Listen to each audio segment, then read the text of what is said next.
We all know the name Marie Fleming as the woman who bravely fought the state to have the law on assisted suicide overturned so that she could have a dignified death as the result of a long battle with multiple sclerosis.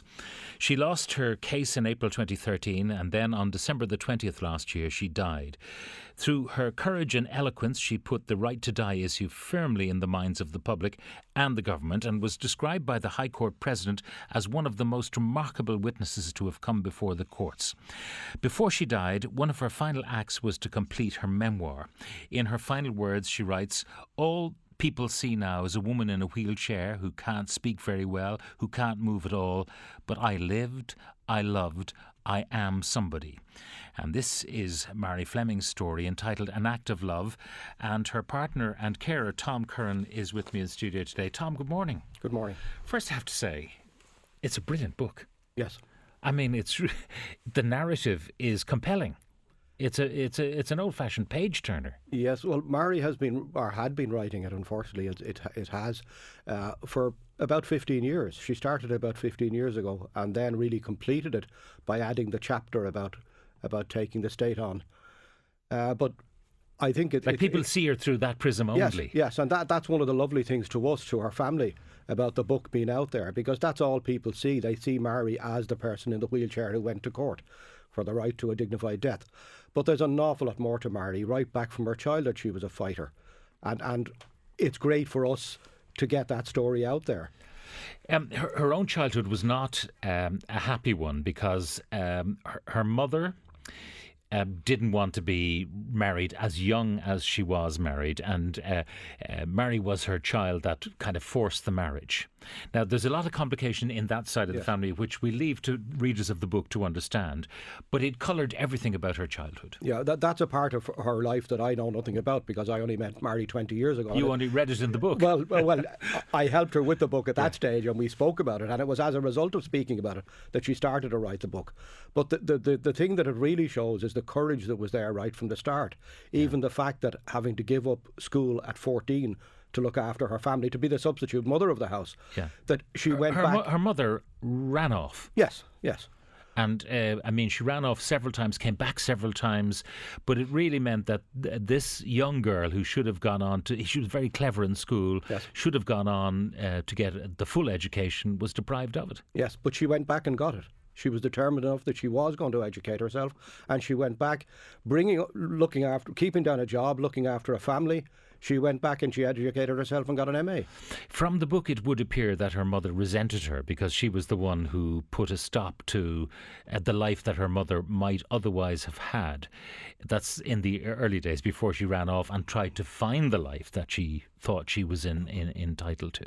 I think resentment is a bit strong. I think it was that Marie was more or less ignored, not necessarily resented. It's as if she wasn't there.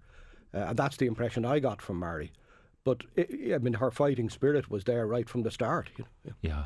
And her father, who was much maligned by her mother, is a man for whom Marie expressed great affection. He was the laughter in their lives. He was the man who, whatever happiness the children had, he was the one who provided it. And she has the sense of humour had the sense of humour that seemed to be there. And that was one of the great things that Marie and I enjoyed together. We both have a wicked sense of humour. And we sparked off each other for that. Now, it's funny, when we look at the latter stages of her life and the big court case, it turns out it wasn't the first time she was in court, because as a young one, there was a very dramatic court case. Yes.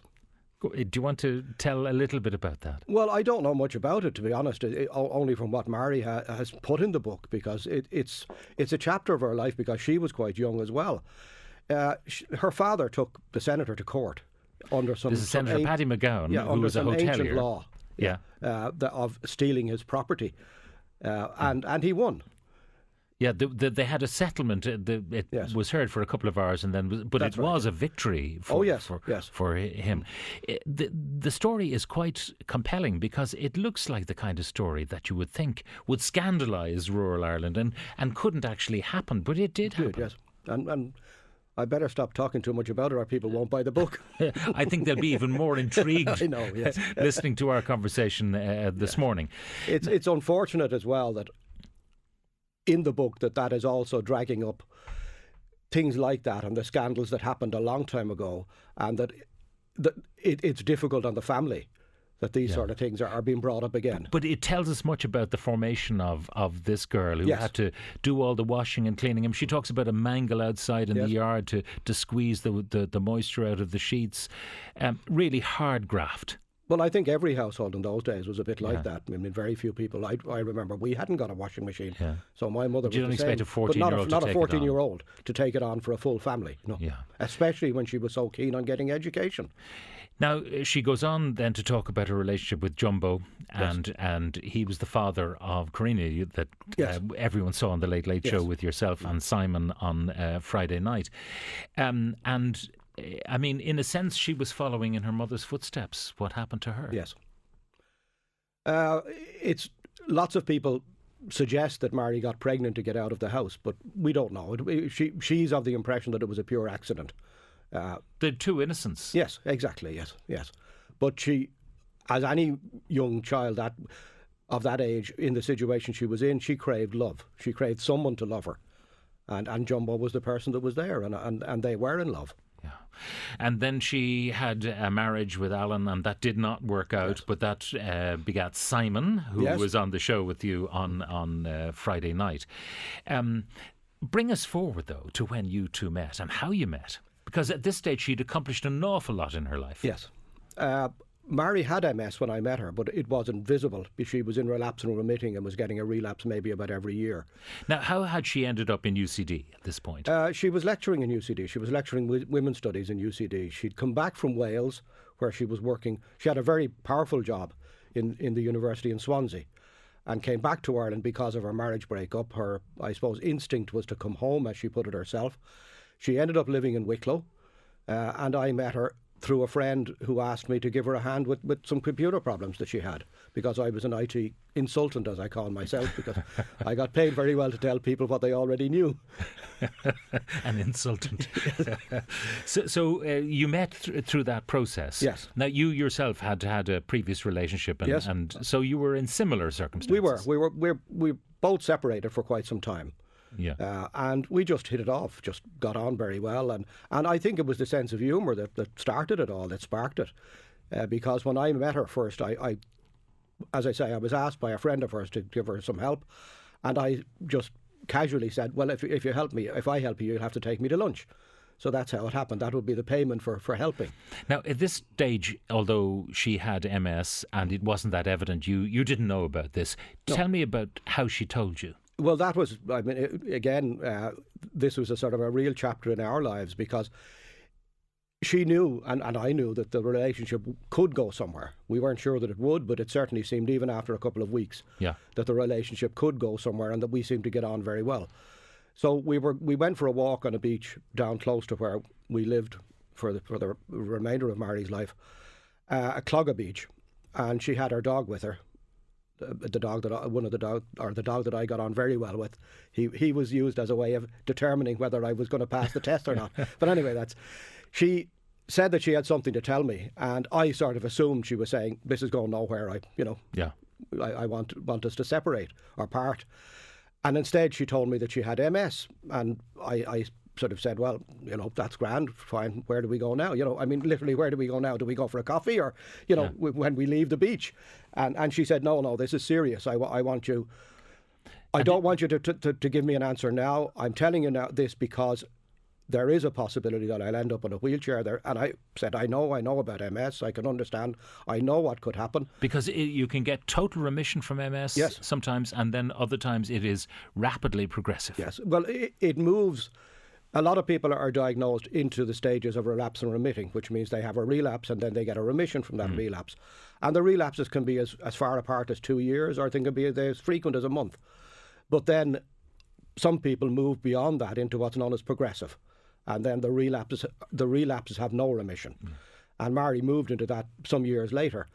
But going back to the beach, she said to me, no, I don't want you to give me an answer now. I'm telling you, because in case you decide you want to walk before things get serious, go away and come back to me. So I walked up the beach and came back and said, fine, let's get on with our lives. 6 minutes. Yes. No, I'd say less than a minute. Less than a minute. Yes. And so you decided you would take on whatever came your way. Yes. MS is it's a neurological disorder where the myelin sheath covering the nerves, like insulation, the plastic insulation on the wire gets eroded, and then the signals go every which way. That's right. Yes, they just get jumbled up in the body, and because of that, and because it's neurological, it always affects different people in different ways. Luckily, with Marie, it never affected her brain. Yeah. How quickly did it progress after that? Well, I gave up work 14 years ago to look after her. My work took me away a lot, and Marie was living on her own. Her son Simon had gone down to Waterford to go to the university, or the IT, hopefully it's going to be university soon. That was probably a Freudian slip.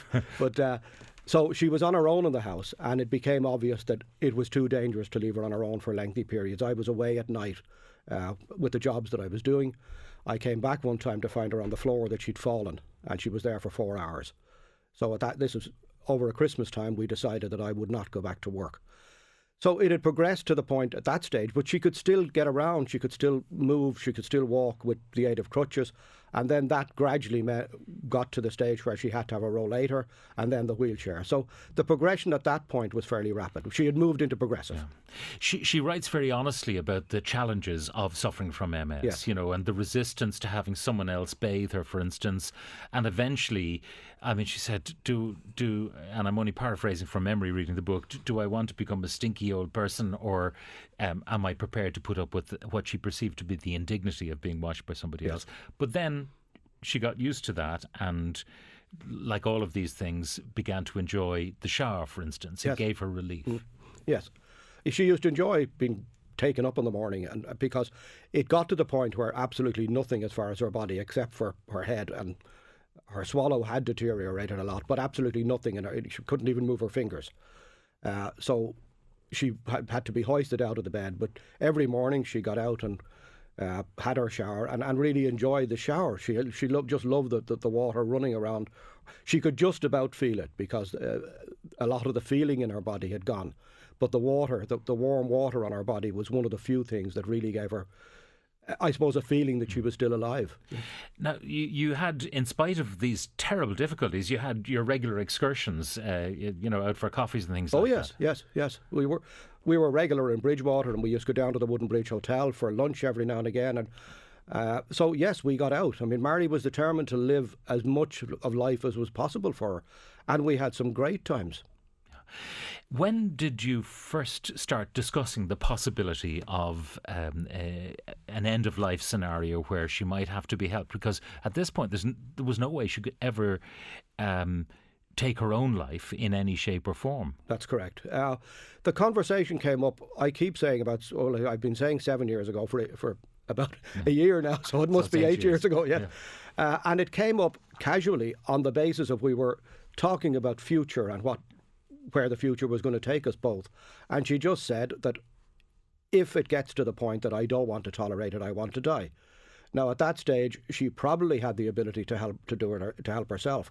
But naively, we thought it was something that we could do quite easily, that we could get drugs from the doctor, or the doctor could prescribe drugs. And it was only when we started the research from the point of view of insurance that we found out that it was such a controversial subject and that it wasn't something that we could get quite easily. Now, one of the principal legal points that you were making was that taking your own life is not against the law. Yes.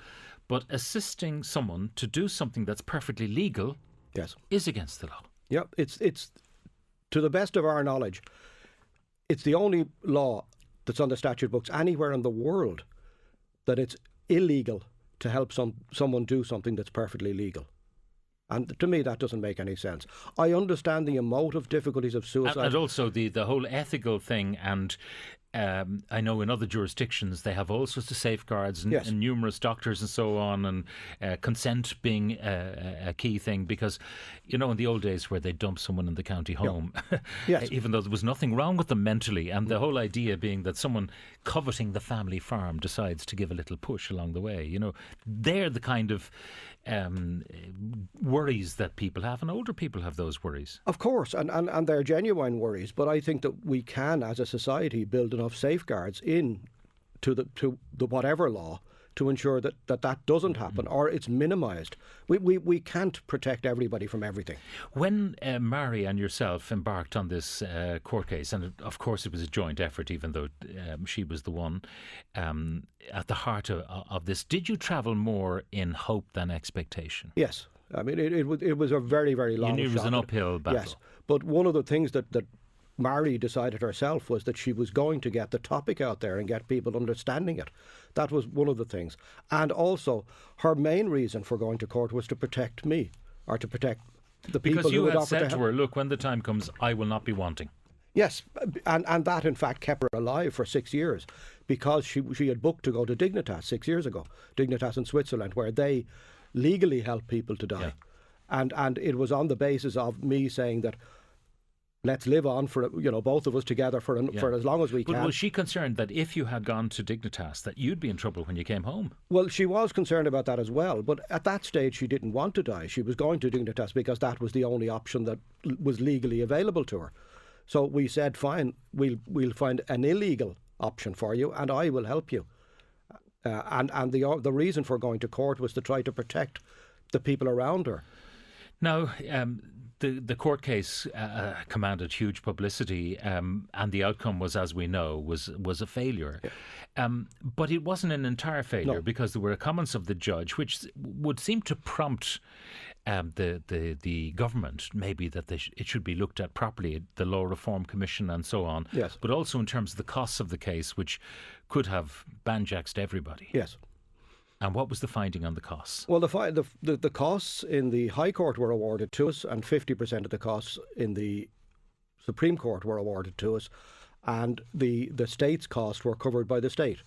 So it was a recognition that this was a matter of some public policy importance. Even though we lost, yes. Even though you lost. Has there been any progress since the case? Yes. I've been working away even before Marie died. I've set up a working group of 4 barristers to draft legislation, and that's happening at the moment. We met for the first time this year, just last week. There's also several independent TDs, such as John Halligan and Stephen Donnelly, who are prepared to, and some senators who are prepared to help us get that legislation into the Dáil, and hopefully not have it thrown out immediately. So the work is going on. The work is going on. Now, when Marie passed, was her passing peaceful? It was very peaceful, yes. And did you know that it was imminent? Not up to about 20 minutes or 15 minutes before she died. She had been very, very weak for quite a while, when I say quite a while, for a month before it. Her sleeping pattern had gone completely upside down. And was she able to take any kind of nutrition? Oh yes. I was giving her. God, I can't remember the name of it, but it's a protein food. Yeah. So she had nutrients. Yes. So that wasn't the issue. No, that wasn't the issue, and she was able to drink through a straw, and I was getting enough nutrition into her to keep her alive, but she just progressively got weaker and weaker, and passed away in my arms. Did she have a sense that she was going? Oh yes, we both knew. Yeah. And she passed away as she had wanted to. Yes. Surrounded by her children. Well, no. Unfortunately, I was the only one there. You were the only one there. We didn't know how imminent it was because it could have happened, and in fact, it was quite odd because that particular day I had managed to get a lot of nourishment into her. So none of us thought that it was going to come. We knew it was going to come eventually, and possibly in a couple of weeks, but none of us knew that it was going to happen that night. And when it did, I was up all night with her, talking to her, and her voice got weak at stages, so we'd stopped talking, but I was sitting beside her all night because she was awake. And then for about 15 minutes before she passed, we both knew that it was coming. Yeah, and you just... I just held her. Just held her there. Yes. It's... Sorry. I mean, Sorry. There is no consoling someone who's had to hold their loved one in their arms as they pass away. But there must have been some little corner in you that had a sense of relief for her. Yes. And she died as she wanted to. She died peacefully. She died painlessly. I didn't want her to die. At that stage, she didn't want to die either. We had only spoken about it earlier in the night. That, did she want to live on? And yeah. Are you a spiritual man? I mean, do you believe that she's religious. There waiting for you, that someday you will all be reunited? I wasn't, but I've been given so many signs that she has sent me since then that I'm beginning to doubt my own beliefs. She was very spiritual. I suppose I would say that I'm spiritual. I'm not religious. I have a thing, I suppose, looking at organised religions and the trouble they've caused in the world, that I am, as I say, I reject most organised religions. But I suppose I would consider myself spiritual, yeah. Because she believed she'd be reunited with her dad and her childhood dog. And well, there is a chapter in the book where about 3 years ago where she almost died and I revived her, that she could see her father and the dog at the end of this tunnel. And then I was at that stage reviving her, and she came back and she opened her eyes and looked at me, and I'm surprised she didn't say, "My God, what a sight, I'm going back where I was." But she passed on December the 20th, and since then a couple of months has passed. But she put this book to bed before she died. Oh yes, the contract had been signed with Hachette to publish the book. Marie had picked the cover. We had, in fact, Anne Enright wrote a quote because she was a real fan of Anne Enright's.